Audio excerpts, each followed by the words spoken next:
ناظرین، آپ دیکھ رہے ہیں پروگرام ہیلتھ وتھ TNN. میں ہوں آپ کی میزبان زنیرہ. ناظرین، آج ہم لوگ ڈائبٹیز کے حوالے سے بات کرنے والے ہیں. جیسے کہ آپ لوگ جانتے ہیں کہ پاکستان میں ڈائبٹیز بہت زیادہ کامن ہو چکی ہے. اس حوالے سے اس ڈیزیز پہ بات کرنے کے لیے، اس بیماری پہ بات کرنے کے لیے آج ہمارے ساتھ موجود ہے پرنسپل میڈیکل کالج صاحب اور پروفیسر ڈاکٹر محمد عمران حسن صاحب. تو آئیے چلیں پہلے ان کو ویلکم کرتے ہیں. جی sir, welcome to TNN news studio. بہت شکریہ Zunaira, thank you very much. آپ لوگوں نے مجھے مدعو کیا. It's an honour for me. اچھا، تو سر بیسیکلی ہم ڈائبٹیز کے حوالے سے بات کریں گے، تو آپ مجھے یہ بتائیے گا کہ ڈائبٹیز بیسیکلی ہوتی کیا ہے اور یہ اس کی وجہ کیا ہے، ہونے کی کیوں ہوتی ہے یہ؟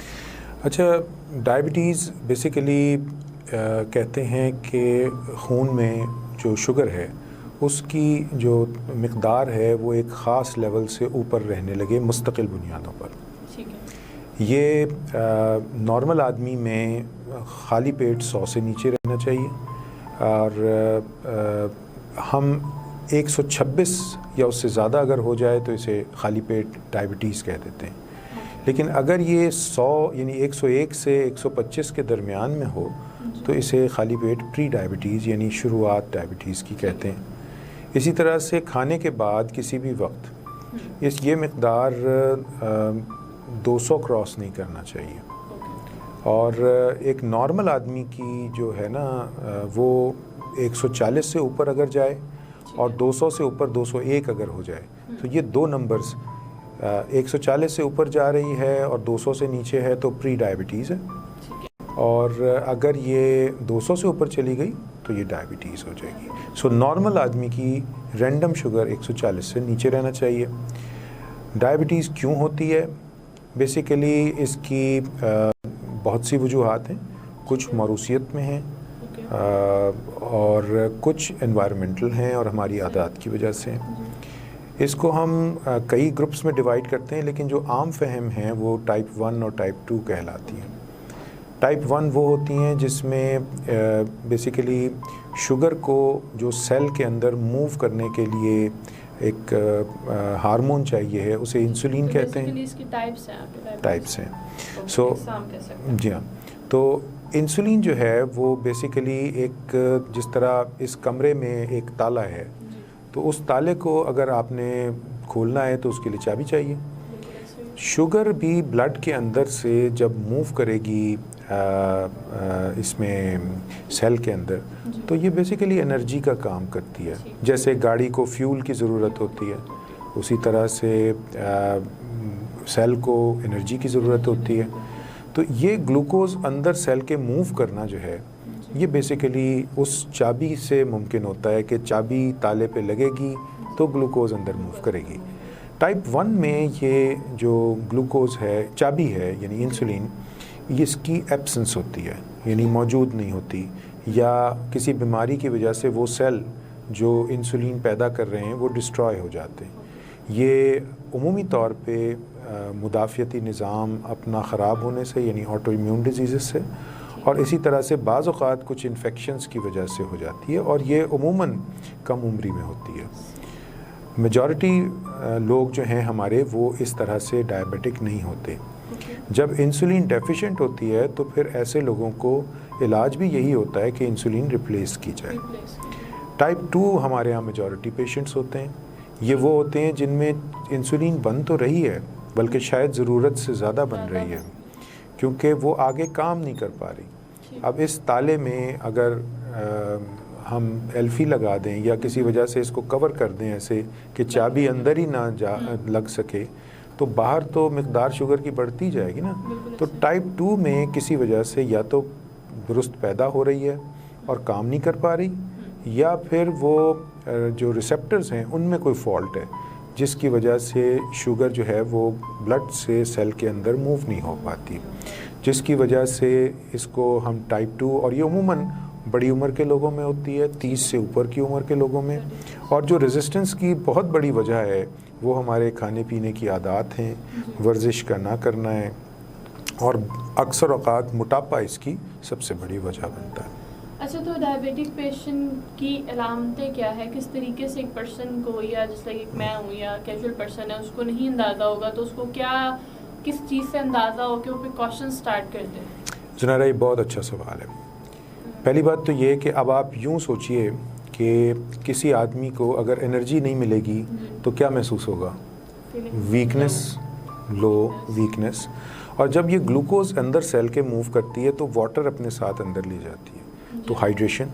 تو اس کا مطلب جس کو گلوکوز اندر سیل کے موو نہیں کرے گی وہ ویک محسوس کرے گا اور ڈی ہائیڈریٹ ہونے لگے گا، یعنی وہ پانی کی کمی محسوس ہوگی. جب پانی کی کمی محسوس ہوگی تو اس کا جو تھرسٹ سینٹرز ہیں دماغ میں وہ سٹیمولیٹ ہو جائیں گے، اس کو پیاس بہت لگنے لگے گی، حلق چٹکنے لگے گی، بار بار پانی پیے گا.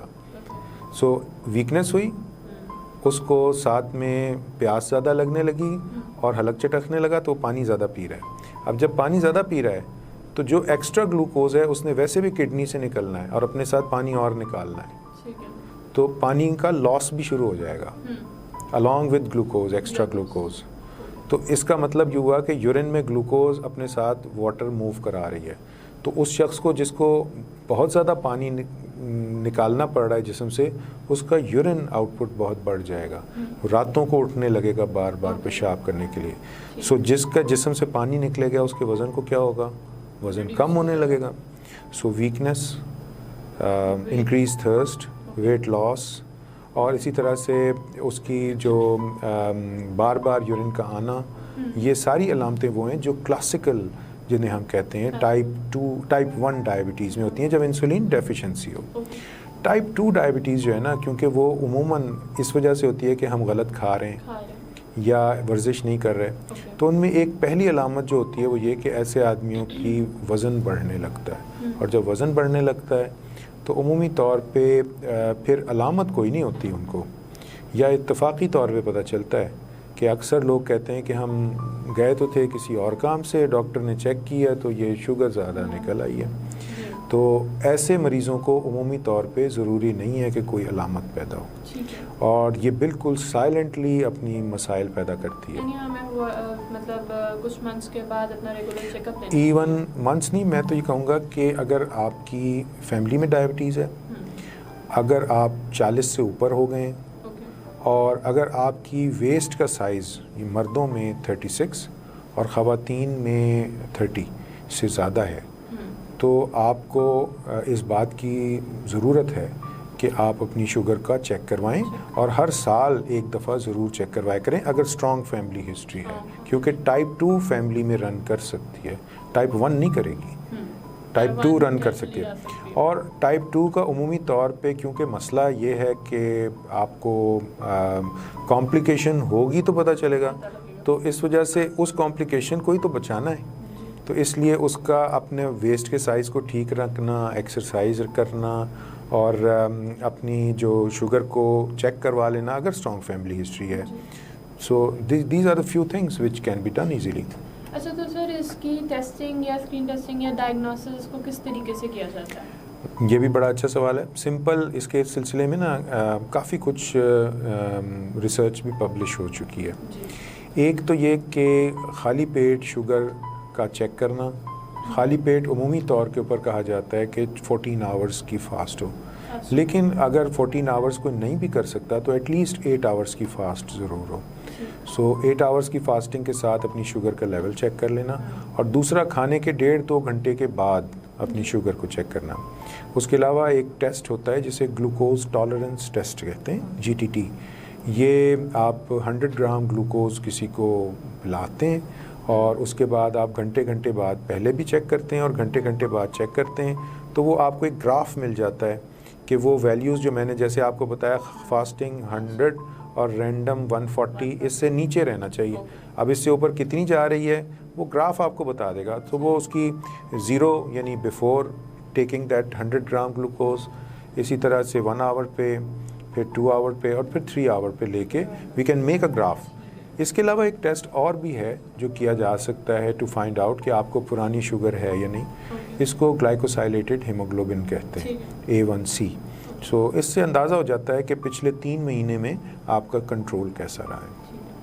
اچھا، تو ابھی آپ بار ڈسکس کرتے تھے ڈاکٹر صاحب جیسے ایکسرسائز کے حوالے سے کہ ڈائبیٹک پیشنٹ کو ایکسرسائز کرنی چاہیے، تو آپ یہ بتائیے گا کہ بیسیکلی اس کو کس طریقے کی ایکسرسائز کرنی چاہیے. ایک ہوتا ہے کنونشنل جم, ایک ہوتا ہے فٹنس ایکسرسائز, اور کس حد تک کرنی چاہیے. اور موسٹلی جو لوگ ایجڈ ہیں 40+ ہیں یا 50+ ہیں, وہ خود کو سمجھتے ہیں ہماری تو بہت زیادہ ایج ہے, ہم کیسے ایکسرسائز کر سکتے ہیں, اور وہ بڑا ڈاؤن فیل کرتے ہیں, وہ اس چیز کو مانتے نہیں کہ ہم نے باہر نکلنا ہے, ہم کو ایکسرسائز کریں, ہم واک کریں. تو اس حوالے سے آپ کیا کہیں گے؟ زنیرہ, یہ بہت ہی اہم سوال ہے, اور میں اس کو نا یہاں پہ آپ کو تھوڑا سا آپ کو موڈیفائی کرنا چاہوں گا. ایکسرسائز کرنا 4 میں سے 1 حصہ ہے علاج کا. ہم جیسے اس وقت چیئر پہ بیٹھے ہوئے ہیں تو اس کے 4 پائے ہیں, تو ان 4 میں سے اگر میں 1 بھی نکال دوں گا تو بیٹھنا ممکن ہوگا. تو اسی طرح سے شوگر کا کنٹرول بھی 4 چیزوں پر ہے. ایک ہے ڈائٹ, دوسرا ہے ایکسرسائز, تیسرا ہے میڈیکیشن, اور چوتھے نمبر پہ سٹریس آتی ہے. Stress can be mental as well as physical. Mental stress تو پتہ ہی ہے آپ کو. فزیکل سٹریس یہ ہوگی کہ جیسے کووڈ ہو گیا ہے, نمونیا, یا مجھے UTI ہو گیا ہے, پیشاب میں انفیکشن, یا پیٹ خراب ہو گیا ہے, یا گلا خراب ہو گیا ہے. جب تک وہ سٹریس ٹریٹ نہیں کریں گے شوگر تھوڑی سی بڑھی رہے گی, کیونکہ ریکوائرمنٹ بڑھ جائے گی آپ کی. اب آپ کا سوال کا جہاں تک تعلق ہے تو یہ 25% علاج کا حصہ ہے ایکسرسائز. اور ایکسرسائز کے لیے آپ کسی قسم کی بھی ایکسرسائز کریں, اٹ از ایکسیپٹیبل. جو منیمم اس کے لیے ریکمینڈڈ ایکسرسائز ہے وہ برسک واک ہے, جو at least 30 minutes 5 days a week کرنا چاہیے. اور اس کو کیلکولیٹ اگر آپ کریں تو 30 منٹ 5 دن, یہ 150 منٹ بنتے ہیں ہفتے کے. اور میں کہہ رہا ہوں کہ یہ بیئر منیمم ہے. اس وجہ سے کہہ رہا ہوں کہ اگر آپ کو ویٹ لاس کرنا ہے, آپ کا ویسٹ کا سائز زیادہ ہے, تو پھر آپ کو اس سے زیادہ ورزش کی ضرورت ہے. سو یہ بیئر منیمم آپ اپنی صحت کو دیکھتے ہوئے مریض کے ڈاکٹر کے مشورے سے طے کریں گے. مثال اس کی یوں ہے کہ کسی کے گھٹنے میں اگر تکلیف ہے تو وہ برسک واک نہیں کر سکے گا, سو اس کے لیے سوئمنگ سب سے بہتر ہوگی. اسی طرح سے اگر کوئی دل کا مریض ہے تو وہ شاید یہ والی ورزش جو برسک واک ہے اس کے لیے مشکل ہوگی, تو اس کے لیے بھی اور طرح کی ایکسرسائزز بتائی جا سکتی ہیں. لیکن بتانے کا مقصد یہ ہے کہ یہ ڈپینڈنگ آن کہ آپ کی انڈر لائنگ صحت کی کنڈیشن کیسی ہے. ایک صحت مند آدمی جس کو اور کوئی مسئلہ نہیں ہے, اس کو کم از کم اتنی ایکسرسائز, اور باقی تو وہ کچھ بھی کرے, کوئی گیم کھیل لے, کچھ بھی کر لے. اس میں رول اصل میں مریض کے ساتھ اس کی فیملی کا بہت زیادہ ہے, کیونکہ مریض اکثر اوقات اپنے آپ ایکسرسائز کرنے میں سستی کرتے ہیں. اچھا سر, یہاں پہ میں آپ کی بات کر رہی ہوں, مانس صاحب یہاں ایک شارٹ بریک کا ٹائم ہو رہا ہے, یہیں سے آگے ہم کنٹینیو کرتے ہیں اور یہیں سے بات کو کنٹینیو اسٹارٹ کرتے ہیں. جی ناظرین, یہاں پہ ہم ایک شارٹ بریک پہ جا رہے ہیں, بریک سے واپس آتے ہیں, تب تک دیکھتے رہے TNN نیوز. بارش بہت ہو رہی ہے, جانا ضروری ہے کیا؟ ہاں بابا. نئے گھر کے بارے میں کچھ سوچو نا, شام کو بات کرتے ہیں نا. ایک آشیاں ہے تصور میں, جہاں مستقبل کی تصویر ہو, جہاں آنے والی یادوں کا سما بستا ہو, جہاں کشادہ منزلوں کا رستہ ہو. اور آپ کے انہی راستوں کی منزل ہے safari city housing scheme. TE group of companies کے ماہر آرکیٹیکٹ اور چائنیز انجینئرز کی زیر نگرانی جدید ترین انٹرنیشنل سٹینڈرڈ کی کنسٹرکشن, 1 کنال کے رہائشی اور کمرشل پلاٹس, TMA سے منظور شدہ. اوکاڑا میں پہلی بار solar garden lights, water filtration plant, جدید مونومنٹس, کشادہ میٹل روڈز, کمیونٹی سینٹر, مسجد, school, gym, electricity, e tag gate, iron gate, boundary wall, sewerage کا جدید نظام, stainless steel poles, playground, play land, parks, green belt, traffic sign, entry road sign, cat eye, interior stone, curb stone, security کیمرے, 24 گھنٹے آن location security team کی موجودگی بنائے آپ کے لیے ایک محفوظ اور پرسکون زندگی کو یقینی. ترقیاتی کام کی جھلک دیکھیں, پھر بچوں کے مستقبل کا فیصلہ کریں. 25% ایڈوانس اور بقایا ادائیگی, 24 ماہ کی آسان ماہانہ اقساط میں. سفاری سٹی ہاؤسنگ اسکیم, ملحقہ city school, canal view road, Okara. Designed and developed by TE Group of Companies. جی ناظرین ویلکم بیک. جیسے کہ ہم ڈاکٹر صاحب سے بات کر رہے تھے کہ ایک ڈائبیٹک پیشنٹ کو کس طریقے سے ورزش کرنی چاہیے, کتنی کرنی چاہیے, تو ہمیں بتا رہے تھے, لیکن کیونکہ ہمیں بریک پہ جانا پڑا تو ہمیں ان کی بات کاٹنی پڑی تھی. تو ابھی ہم وہیں سے کنٹینیو کرتے ہیں. جی ڈاکٹر صاحب بتائیے گا.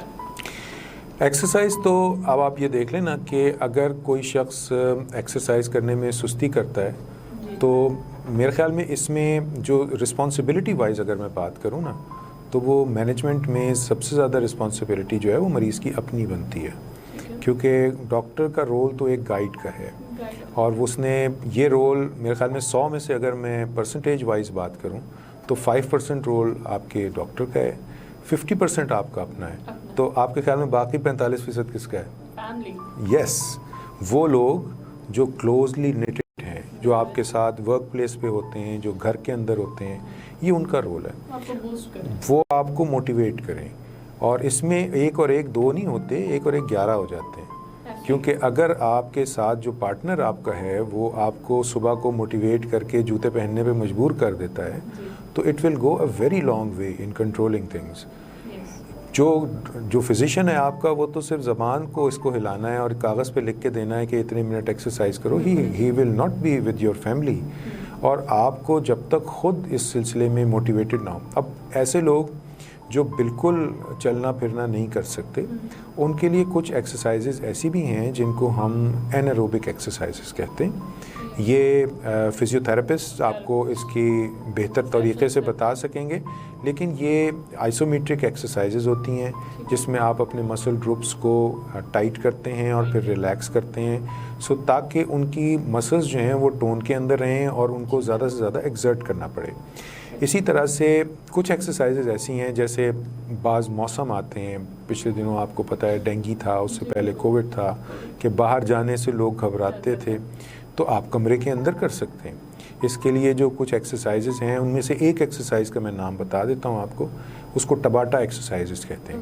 اب ٹباٹا جیسے نام سے ظاہر ہوتا ہے, یہ ایک جاپانیز ٹرینر تھے, انہوں نے جاپان کی اسکینگ کی ٹیم کو ونٹر اولمپکس کے لیے ایک کمرے کے اندر تیار کیا تھا, اس نے گولڈ میڈل جیتا. ان کے نام سے اب اتنے ویریئنٹس موجود ہیں ٹباٹا کے کہ وہ دل کے لیے بھی ہوتی ہیں, وہ اور مسائل کے لیے بھی ہوتی ہیں, اور وہ فزیکل فٹنس کے لیے اتنی مشہور ایکسرسائز ہیں. آپ یوٹیوب پہ جائیں, اس کے اوپر ٹباٹا ایکسرسائزز لکھیں and you will find out, اور آپ دیکھ کے حیران ہوں گی اور یہ کہیں گے کہ بھئی یہ تو وہ چیزیں ہیں جو ہم بچپن سے پی ٹی اور باقی چیزیں ہم گھر میں کرتے تھے.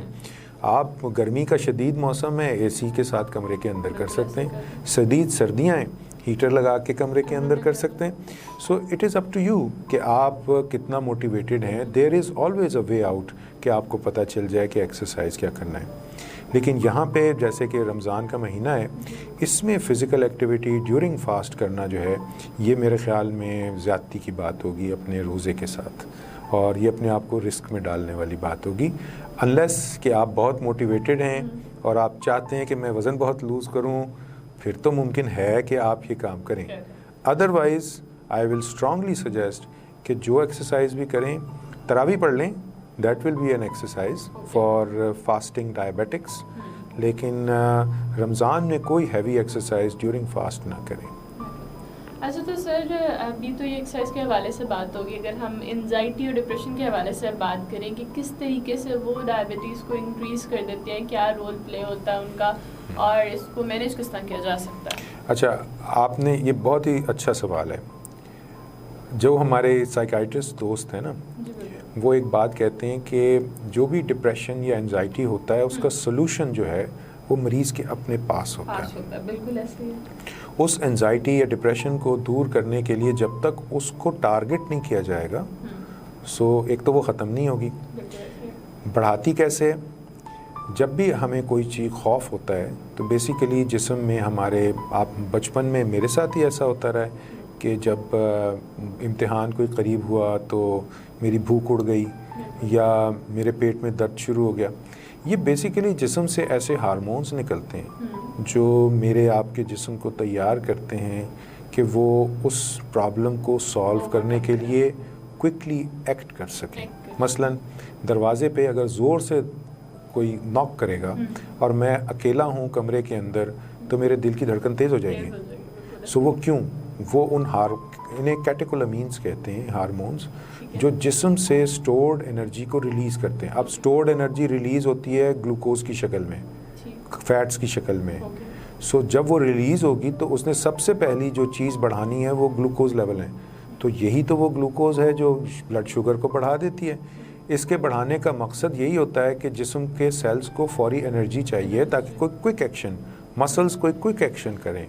سو یہ وجہ ہوتی ہے کہ کسی بھی انزائٹی یا ڈپریشن میں آپ کے کیونکہ کیٹیکولامینز بہت زیادہ ریلیز ہو رہے ہوتے ہیں، تو اس کنڈیشن میں اس وقت جب بہت رونا آ رہا ہے یا بہت زیادہ آپ کسی بات پہ پریشان ہیں، آنسو آنکھوں سے نکلے ہوئے ہیں، تو شوگر بڑھ جاتی ہے. اور اس کو حل کرنے کا انزائٹی اور ڈپریشن میں ہی آپ کو مطلب جرکس بھی لگ سکتے ہیں باڈی میں، یا آپ کہہ سکتے ہیں آپ کی باڈی وائبریٹ کرنا شروع کر دیں؟ دیکھیں، جو وائبریٹ کرنا ہے باڈی کا اس کی بہت سی وجوہات ہیں، جن میں جو انزائٹی یا ڈپریشن کی وجہ سے ہوتی ہیں وہ ٹرو فٹس نہیں ہوتے. ٹرو فٹس ہوتے ہیں جو مرگی یا ایپیلیپسی میں ہوتے ہیں. سو وہ الگ طرح کی جرکی موومنٹس ہوتی ہیں. انزائٹی یا ڈپریشن میں عمومی طور پہ ہسٹیریکل ہوتا ہے، اس میں پیشنٹ کانشیس ہوتا ہے بٹ ہی کلیمز کہ میں کانشیس نہیں ہوں.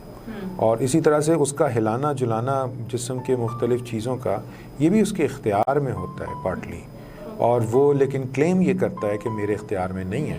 سو اب اس میں بڑا باریک فرق ہے اس وقت پہ کیسے اس کو ڈفرینشیٹ کرنا ہے. There are many ways. جو ظاہر ہے میں ایک کلاس لیتے ہوئے اپنے ڈاکٹرز کو جب بتاؤں گا تو میں ان کو سمجھا دوں گا کہ یہ اس کے جو سائنز آ رہے ہیں یہ اس کا مطلب ہے کہ یہ ٹرو فٹ نہیں ہے، یہ ہسٹیریکل فٹ ہے. سو یہ کسی بھی صورت میں ہو سکتا ہے، یہ آپ کی انزائٹی میں بھی ہو سکتا ہے، ڈپریشن میں بھی ہو سکتا ہے. صحیح. اچھا، تو اگر اب ہم میڈیکیشن کے حوالے سے بات کریں تو ڈائبٹیز کی میڈیکیشن کس طریقے سے جو ہے ہمیں فالو اپ کرنی چاہیے، اور ہر پیشنٹ کے لیے کیا ڈفرینٹ ہوتی ہے، ہر ایج گروپ کے لیے، یا پھر کس طریقے سے اس کو مینیج کرتے ہیں؟ صحیح ہے، یہ بھی بہت اہم سوال ہے. اکثر لوگ انجیکٹیبل ٹریٹمنٹ سے ڈرتے ہیں، انسولین سے. ٹائپ 1 میں تو اس کا کوئی حل نہیں ہے، انہیں انسولین کی ضرورت ہے. انسولین صرف انجیکٹیبل اویلیبل ہے، اس کے علاوہ نیزل اسپرے کی شکل میں بھی اویلیبل ہے، لیکن وہ کوئی بہت زیادہ افیکٹو اور اس کے سائیڈ ایفیکٹس بھی کافی زیادہ ہیں، اور پاکستان میں وہ اویلیبل نہیں ہے، فریزا کے نام سے ہے. اب رہ گئی بات یہ کہ ٹائپ 1 والا اگر آ کے یہ بات کہے کہ میں نے تو ٹیکہ لگوانا ہی نہیں ہے، تو اٹس اے ویری ڈیفیکلٹ کہ اس کو یہ، میں تو صاف بات ہے میں اس کے غلط فیصلے میں شامل نہیں ہو سکتا. تو میں تو اس کو یہی کہوں گا کہ اس کے بغیر چارہ نہیں ہے، کیونکہ گولی نے افیکٹو اسی وقت ہونا ہے جب آپ کی اپنی انسولین بنتی ہو. اب جہاں تک گولیوں کا تعلق ہے وہ عموماً ٹائپ 2 میں استعمال ہوتی ہیں. There are different groups of drugs, اور اس میں کچھ ایسی ہیں جو کہ بہت سیف ہیں. یہ وہ دوائیں ہیں جن سے شوگر لو نہیں ہوتی بہت زیادہ، موٹاپا بھی کم کرتی ہیں، لو کاسٹ بھی ہیں، لیکن ہر دوا کے اپنے سائیڈ ایفیکٹس ہیں. سو میٹفارمن یا جو دوائی ہے وہ سب سے پہلی دوا سمجھی جاتی ہے ایسی کیفیت میں. اور کیونکہ بہت سارے گروپس ہیں تو یہ ممکن تو نہیں ہوگا، کیونکہ ٹائم بہت ہو جائے گا کہ میں سب کا احاطہ کر سکوں. لیکن یہاں پہ بھی ایک بریک کا ٹائم ہو گیا ہے ویسے. اگین معذرت، ہم لوگ پھر واپس آتے ہیں، یہیں سے کنٹینیو کرتے ہیں. جی ناظرین، یہاں پہ ہم ایک شارٹ بریک پہ جا رہے ہیں، بریک سے واپس آتے ہیں، تب تک دیکھتے رہے DNN نیوز.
بیک بریک سے پہلے ہم لوگ میڈیکیشن کے حوالے سے بات کر رہے تھے, تو اسی طریقے سے اب ڈاکٹر صاحب جو میں آپ سے پوچھنے جا رہی ہوں, کیونکہ ماہ رمضان ہے, رمضان کا منتھ ہے, اور جیسے آپ کہہ رہے ہیں کہ ڈائبیٹک پیشنٹ کو مطلب شارٹ بریکس میں کھانا کھانا چاہیے یا ان کو بھوک لگ جاتی ہے, تو رمضان میں ڈیورنگ فاسٹنگ ان کو کس طریقے سے اپنی ڈائٹ مینیج کرنی چاہیے؟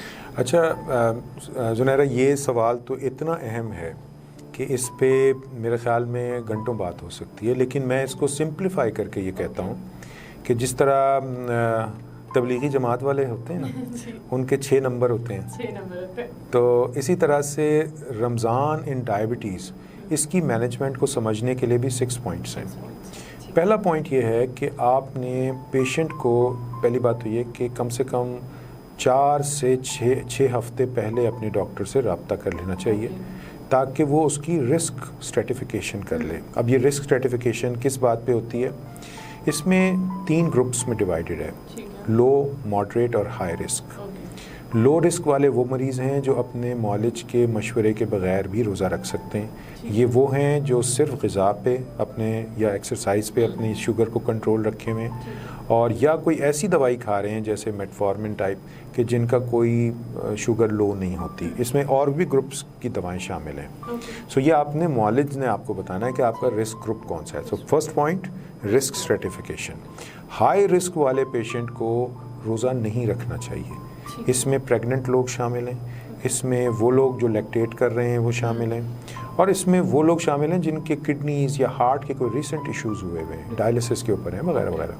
ماڈریٹ رسک وہ ہے جو اپنے معالج سے مشورہ کر کے دواؤں کو ایڈجسٹ کرے اور یہ باقی پوائنٹس کو بھی فالو کرے تاکہ وہ آرام سے بغیر کسی مسئلے کے روزہ رکھ سکے. سو یہ ہو گیا پہلا پوائنٹ, رسک اسٹریٹیفیکیشن, لو, ماڈریٹ اور ہائی. دوسرا پوائنٹ ہوتا ہے کہ آپ نے شوگر کو مانیٹر کس طرح سے کرنا ہے. جو لو رسک والے ہیں انہیں رمضان کے شروع کے چند دنوں میں تو مانیٹر ضرور کرنا چاہیے, اور جو بہت ہائی رسک والا ایریا ہے وہ کون سا ہے؟ ایک افطار سے فوراً پہلے جب سب سے لو ڈپ آ سکتی ہے ہائپوگلائسیمیا کی, اور اسی طرح سے ایک افطار کے 2 گھنٹے بعد جب سب سے ہائی جا سکتی ہے ہائی ڈپ. سو ان 2 اوقات, اور اگر وہ چاہیں تو اپنی سحری کے بعد کسی بھی وقت پہ دن میں چیک کر کے دیکھ سکتے ہیں. ماڈریٹ رسک کو آئیڈیلی ان 2 اوقات کے علاوہ سحری سے پہلے, سحری کے 2 گھنٹے بعد, دوپہر 12 بجے, شام کو 3-4 بجے اور ایک افطار سے پہلے بھی چیک کرنے کی ضرورت ہے. یہ ماڈریٹ اور ہائی رسک گروپ کو. ماڈریٹ والے کے اگر شروع کے چند روزوں میں یہ بات پتہ چل رہی ہے کہ یہ شوگر ٹھیک ہے تو پھر اتنا فریکوینٹلی بار بار چیک کرنے کی ضرورت نہیں ہے. ویسے بھی اب ایسی مشینیں گلوکومیٹرز موجود ہیں, پیچ لگ جاتا ہے اور آپ کو کچھ کرنے کی ضرورت نہیں, وہ پیچ کے ساتھ نہا بھی سکتے ہیں آپ, اور وہ 14 ڈیز کے لیے افیکٹو ہوتا ہے. آپ بس میٹر کو قریب لائیں, وہ آپ کو ریڈنگ دے دیتا ہے. سو اٹ از افیکٹو, کوئی پرک کرنے کی ضرورت نہیں ہے. ویسے بھی اس بارے میں مفتی حضرات بہت سے فتاویٰ دے چکے ہیں کہ بلڈ شوگر رمضان میں روزے کی حالت میں چیک کرنے سے روزہ خراب نہیں ہوتا. اچھا, یہ تو ہو گیا دوسرا پوائنٹ کہ شوگر کی مانیٹرنگ کس طرح سے کرنا ہے. تیسرا پوائنٹ ہوتا ہے کہ آپ نے ورزش کتنی کرنا ہے اپنی شوگر کی حالت میں. اب یہ جو ورزش ہے یہ ریکمینڈڈ یہ ہے کہ رمضان میں روزے کی حالت میں کوئی بھی ہیوی ایکسرسائز نہ کی جائے, اور اسی طرح سے جو تراویح کی 20 رکعتیں پڑھنا ہے کھڑے ہو کے, یہ ایکسرسائز کا متبادل ہے. اگر اس کے باوجود ضرورت ہے ایکسرسائز کرنے کی یا کوئی تراویح نہیں پڑھ رہا تو پھر ایٹ لیسٹ کھائے ہوئے اس کو 2 گھنٹے گزر چکے ہوں پھر وہ اپنی ایکسرسائز کرے. سو ایکسرسائز کے لیے تیسرا پوائنٹ ہو گیا. چوتھا پوائنٹ ہوگا کہ آپ نے جو اپنی مختلف طرح کی کھانا کھانا ہے وہ کس طرح سے ہے, یعنی فوڈ اینڈ ہائیڈریشن. اب فوڈ جو ہے بیسیکلی آپ کا, اس کو آپ کو پلیٹ کو ڈیوائیڈ کرنا ہے. 50% ہے افطار کے وقت کے لیے, اور ہر ڈائبیٹک جو روزہ رکھ رہا ہے اسے 40% سحری پہ ضرور کھانا ہے, اور اس پہ تھوڑی سی لبرٹی بھی ہے آپ کو. اور اسی طرح سے آپ نے جو 10 to 15% ہے وہ سنیک کے لیے رکھنا ہے کہ جو رات کو آپ کسی 10-11 بجے کھا رہے ہیں تو وہ, تو 50, 10 اور 40 یہ آپ کریں گے تو آپ اس کو کر سکیں گے. یہ چوتھا ہو گیا. پانچواں ہے کہ میڈیکیشن کی ایڈجسٹمنٹ. وہ آپ کا ڈاکٹر ہی کر سکتا ہے. لو رسک والوں کو کوئی ایڈجسٹمنٹ کی ضرورت نہیں ہے, اور ہائی رسک والے جو ہیں ان کو روزہ رکھنا ہی نہیں چاہیے. سو ایکچوئل ایڈجسٹمنٹ جو ہے وہ ماڈریٹ رسک کی ہے, لیکن کیونکہ روزہ ایسا ہے جو فرض ہے اور لوگ رکھنا بھی چاہتے ہیں تمام رسک کے باوجود, تو پھر اگر کوئی ہائی رسک والا رکھنا چاہ رہا ہو تو پھر اس کو یقیناً ڈاکٹر سے مشورہ کر کے سحری کی ریڈیوس اور یا روک کے اور افطاری کی اپنی اماؤنٹ کو ریورس کر کے بعض اوقات اور چیزیں ایڈ کر کے دے کین فاسٹ. اچھا, اس میں پانی کا رہ گیا تھا فوڈ کے ساتھ, تو وہ 6-8 گلاس جو ہیں پانی کے وقفے سے, یہ نہیں کہ ایک ہی وقت میں وہ ضرور پی لینا چاہیے. Last but not least 6 point ہے کہ روزہ کب توڑ دینا چاہیے. وہ ہے کہ اگر خالی پیٹ شوگر 70 سے نیچے چلی جائے تو روزہ رکھنا آپ کے لیے مشکل ہو جائے گا. اسی طرح سے کھانے کے بعد کی شوگر اگر آپ کی 300 سے زیادہ جا رہی ہے مستقل, تو پھر بھی روزہ رکھنا مشکل ہو جائے گا. 300 والی پہ تو پھر بھی کچھ ہم گفتگو کر سکتے ہیں کہ شاید روزہ کی اجازت ہو, لیکن 70 سے نیچے پہ روزہ توڑنا پڑ سکتا ہے. سو یہ وہ 6 پوائنٹس ہیں کہ risk stratification, monitoring, diet, exercise, آپ کی medication adjustment, and last how when to break your fast. کہ ان 6 پوائنٹس کا اگر آپ خیال رکھیں تو اس بات کا امکان بہت زیادہ ہے کہ آپ کا رمضان بہت اچھا گزر سکے گا. اچھا, تو سر کیونکہ اب ٹائم شارٹ ہے, بات تو ہم اس پہ اور بھی بہت زیادہ کر سکتے تھے, لیکن کیونکہ پروگرام کی ایک لمٹ ہوتی ہے ہم نے باتیں کرنا, تو اگر آپ کوئی ناظرین کو کوئی پبلک اویئرنیس میسج دینا چاہ رہے ہیں رمضان کے حوالے سے یا ڈائبٹیز کے حوالے سے, تو آپ دے سکتے ہیں. میرا میسج رمضان اور ڈائبٹیز دونوں کے حوالے سے ہے کہ بیسیکلی ڈائبٹک پیشنٹ کی خوراک میں اور ایک عام آدمی کی خوراک میں کوئی فرق نہیں ہے. دونوں کو بیسیکلی اپنی جو ڈائٹ ہے اس میں انگریزی کا لیٹر ہے کیو مینز کوئن, 2 کیوز کا خیال رکھنے کی ضرورت ہے. ایک کیو ہے کوانٹٹی یعنی مقدار. اگر آپ کچھ بھی کھائیں مقدار اس کی تھوڑی رکھیں گے, یعنی اگر روٹی کا سائز ہے وہ 100 گرام والا رکھیں گے یا چاول اس کے مطابق 100 گرام کی ریپلیسمنٹ لیں گے, تو it should not be a problem. اسی طرح سے دوسرا کیو جو ہے وہ کوالٹی کا ہے. کوالٹی کا مطلب ہوگا کہ آپ جو بھی کھائیں قدرت سے قریب ترین رہ کر کھائیں. آپ فروٹ کھا سکتے ہیں, اسی طرح جوس اور شیک نہ پئیں. آپ پیکٹ میں بند کوئی چیز نہ کھائیں, اور روٹی یا چاول اگر لینا چاہ رہے ہیں تو وہ چکی کے آٹے کی ہو. اسی طرح چاول اگر آپ لینا چاہ رہے ہیں تو پالش رائس نہ ہو, براؤن رائس ہو. تو آئی ایم شیور کہ اگر آپ ان 2 کیوز کا خیال رکھیں گے اپنی ڈائٹ میں تو it will go a very long way, کہ آپ کی دواؤں کی کوانٹٹی بھی کم ہو جائے گی اور آپ کی شوگر کا کنٹرول بھی بہتر ہو جائے گا. جی ناظرین, یہاں پہ پروگرام کا وقت ختم ہو رہا ہے, لیکن ہم ڈاکٹر عمران حسن صاحب کو بہت شکریہ ادا کریں گے کہ انہوں نے اپنا قیمتی وقت نکالا, یہاں آئے اور بہت زیادہ انفارمیٹیو سیشن رہا آپ کے ساتھ. تھینک یو ویری مچ سر. تو جی ناظرین, یہاں پہ آج کا پروگرام اینڈ کرتی ہوں. رمضان ہے تو دعاؤں میں یاد رکھیے گا, اور پھر ملاقات ہوگی ایک نئے عنوان کے ساتھ, ایک نئے مہمان کے ساتھ. تب تک کے لیے اپنی میزبان سنیرا کو اجازت دیجیے. اللہ نگہبان.